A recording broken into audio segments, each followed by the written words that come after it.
Salut mon petit loup, on se retrouve aujourd'hui pour une nouvelle petite vidéo.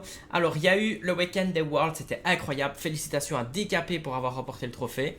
Alors, c'est pas une vidéo qui va prendre le récapitulatif de tout le World, ça durerait trop longtemps. C'est une vidéo où je vous ai fait une petite sélection des decks que j'ai vraiment kiffé voir en jeu et qui m'intéressent énormément. Et du coup, bah, vous allez pouvoir donner votre avis sur le contenu des decks, ce que vous préférez, etc. Alors, petit disclaimer de ouf, deux choses. Première chose, attention, decklists, elles étaient conceptualisées exprès parce qu'il y avait des bans possibles, donc on pouvait bannir un des decks de l'adversaire, etc. Donc c'est tout un système de jeu. Donc attention si vous les prenez tels quels, il y a peut-être des petites modifications à apporter. Et deuxième petit disclaimer, merci à ceux qui ont déjà commandé leur carte personnalisée chez Carte Custom Game Art. N'oubliez pas le code promo, donc juste après ça on va lancer le petit spot publicitaire pour la collaboration, puis on lancera le générique et puis on se lancera dans la vidéo. J'aimerais te parler de cette petite collaboration que j'ai réalisée avec Carte Custom Art, alors qui m'a du coup réalisé ces deux magnifiques enchantés, donc Stygian Opener de display chanceux et Stygian, donc qui invoque Hadès. Alors, ces cartes sont d'une qualité franchement incroyable. Alors, comment on commande du coup? Donc, vous allez sur le site qui est dans la description. Alors, vous voyez, il y a plusieurs licences qui sont traitées par Carte Custom Art. Donc, nous, on va cliquer sur l'Orcana parce que c'est ce qui nous intéresse. Alors, vous avez plusieurs options. Vous avez carte foil brillante, carte non foil non brillante. Alors, carte seule, carte dans un boîtier avec gradation, avec étiquette personnalisée, incluse dans un booster de 5 cartes vraies Lorcana, incluse dans un booster avec 10 autres vraies cartes Lorcana communes plus communes rares, carte géante avec les dimensions, carte géante avec l'autre dimension ou en porte-clés. L'étape 1, donc du coup, on ajoute au panier. Donc nous, on va choisir une carte seule, carte foil brillante, on l'ajoute au panier. Le code promo, donc qui s'affiche à l'écran. Donc vous l'encodez ici. Vous cliquez sur valider. Une fois que votre commande est payée, vous recevez par mail du coup toute la marche à suivre pour pouvoir vous connecter. Vous accédez à la page de personnalisation. En fonction de ce que vous avez choisi, ben, moi ici j'ai choisi l'Orcana. Donc on va aller sur le Google Forms de l'Orcana. Ensuite, vous rentrez dans la partie du coup personnalisation qui est vraiment intéressante. Donc, vous choisissez le type de carte souhaitée. Donc, moi, je vais choisir. J'hésite avec, allez, améthyste. Alors, on veut une. Vous voyez vraiment, vous avez tout ce qui est possible. Donc, une iconique. Alors, design de la carte. Donc là, vous pouvez vraiment choisir le design de la carte. Alors, moi, je vais choisir iconique du chapitre 8. Alors, numéro de la carte, voilà, vous pouvez vraiment choisir ce que vous voulez comme numéro de carte. Vous pouvez choisir le booster. Vous avez la carte ancrable ou non. Moi, je vais choisir une carte ancrable. Le coût de la carte, on va choisir 4. Vous pouvez mettre le nom de la carte plus la ligne inférieure. Enfin, vous pouvez mettre tout ce que vous voulez. Classification de la carte. Enfin bref, la personnalisation, elle est vraiment complète. N'oubliez pas le code promo qui s'affiche, STY 8% de réduction sur toutes vos commandes. Bisous mon petit loup, merci pour ta ou tes futures commandes. Mouah.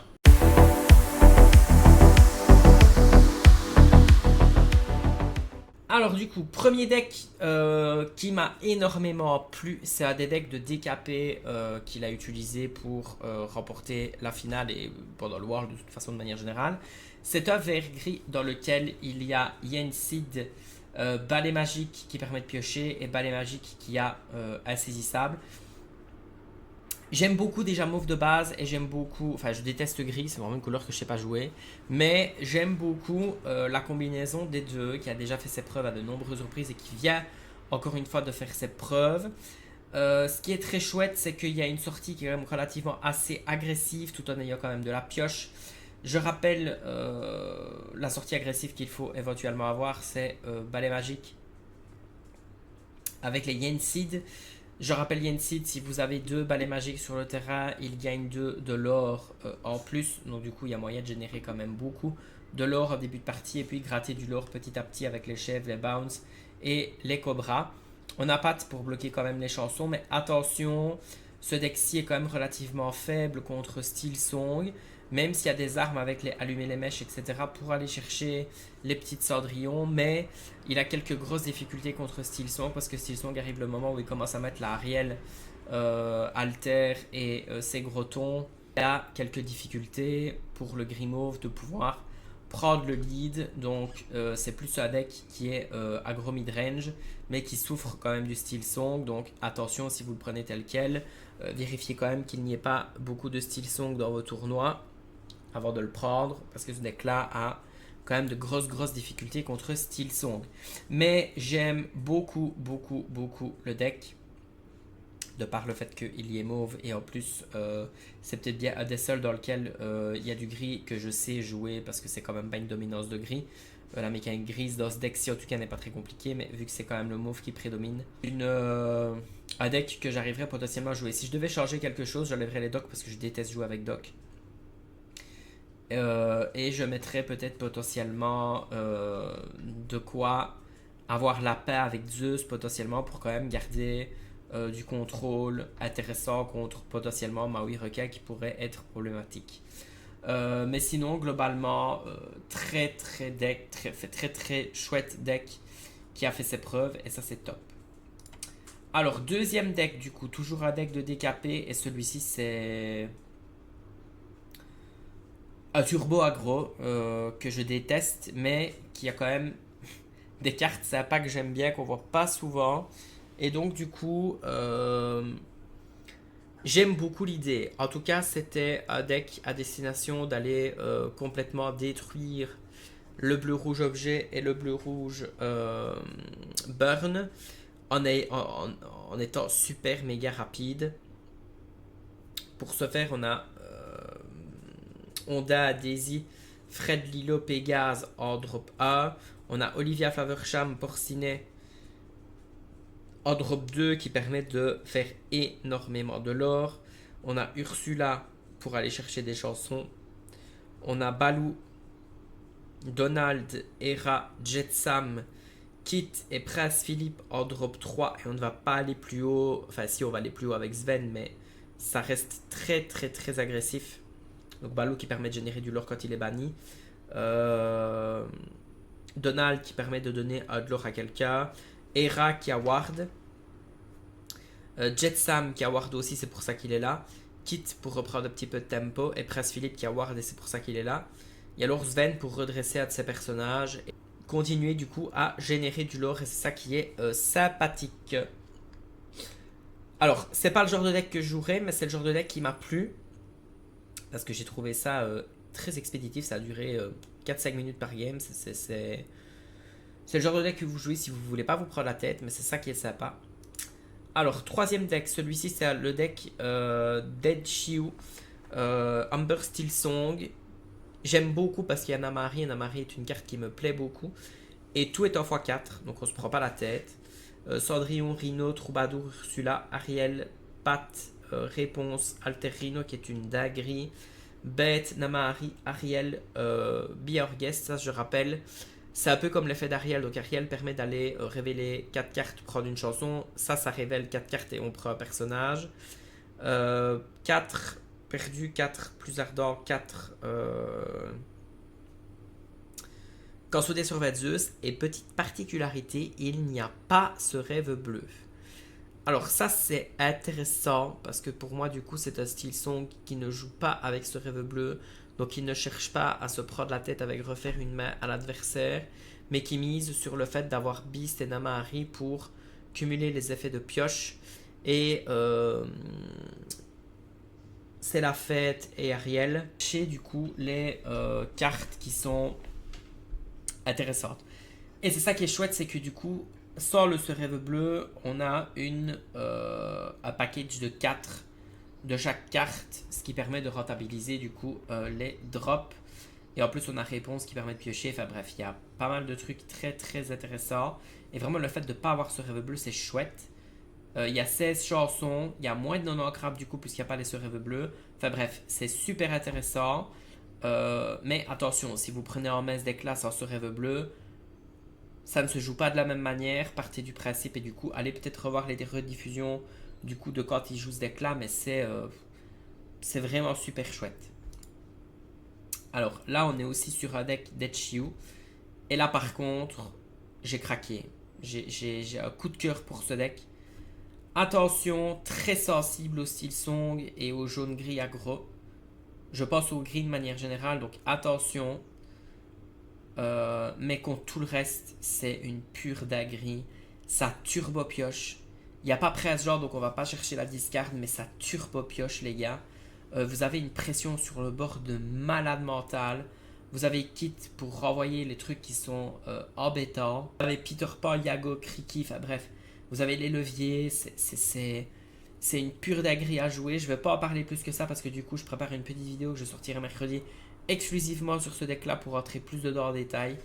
C'est top à mort. Franchement, le deck, c'est... J'ai flashé sur un des decks, c'est celui-là. Alors, on rentre dans les trucs un petit peu plus spicy de Zach Bevans. Alors là, du coup, on a jaune, rouge, aggro avec Lloyd orange ball. Ce personnage-là, quand on le joue, chaque personnage perd un de l'or et nous on gagne un de l'or. Du coup, c'est super sympa parce que ça permet de temporiser un petit peu le lore de l'adversaire et ça, c'est top. On a Mergotel en combo avec réponse. On a Mini Rempart qui est une pure merveille dans ce deck-ci. Franchement, on a le fou qui permet de redresser un personnage, de pouvoir sauver un de ses personnages au début de partie. On a Lilo qui revient, on a Sissou, on a Goofy pour aller gratter du lore. C'est super, super, super intéressant comme deck. Maintenant, c'est un deck aggro. Voilà, vous attendez pas du gameplay de malade. Mais ça surprend et c'est top. Alors, ensuite, on a un deck que j'aime beaucoup aussi de Zach Bevans. C'est un jaune-vert objet contrôle. Alors, c'est une autre manière de jouer les objets par rapport à bleu-rouge, mais ce deck-ci est une pure infamie. Avec Louis, avec Oswald qui révèle des objets. On part pas sur de la rampe, on part vraiment sur du roulette Oswald. On a l'atelier de Maurice, on a la Fishbone Quill qui nous permet de ramper du coup plus tard que Voguer et Tipo. On a le piège merveilleux de Ratigan qui lui, on bannit cet objet et chaque adversaire perd 2 de l'or, donc ça permet du coup de contrer un petit peu le point faible du bleu qui était justement les decks aggro. Ici vous avez l'opportunité de gratter du lore. Vous avez sous l'océan pour prendre le contrôle du board avec les coils. Vous avez les Tamatoa pour aller rechercher vos objets. Louis qui permet d'empêcher les decks aggro de partir à l'aventure parce que du coup ça force l'adversaire à taper dans un des personnages et Louis rentre en jeu épuisé. Donc Louis c'est une 4-3 et c'est ça qui est top. Donc généralement on va s'écraser dessus. Enfin bref. Par contre le seul point faible du deck c'est que je trouve que c'est un deck qui vous fait jouer tout seul. Il y a très peu d'interaction avec le board adverse. Une fois que vous commencez à prendre le lead, le deck en face ne peut absolument plus rien faire, peu importe ce que c'est. C'est très très fort, mais voilà, c'est pas facile à prendre en main, donc faites attention, il y a des interactions avec les objets.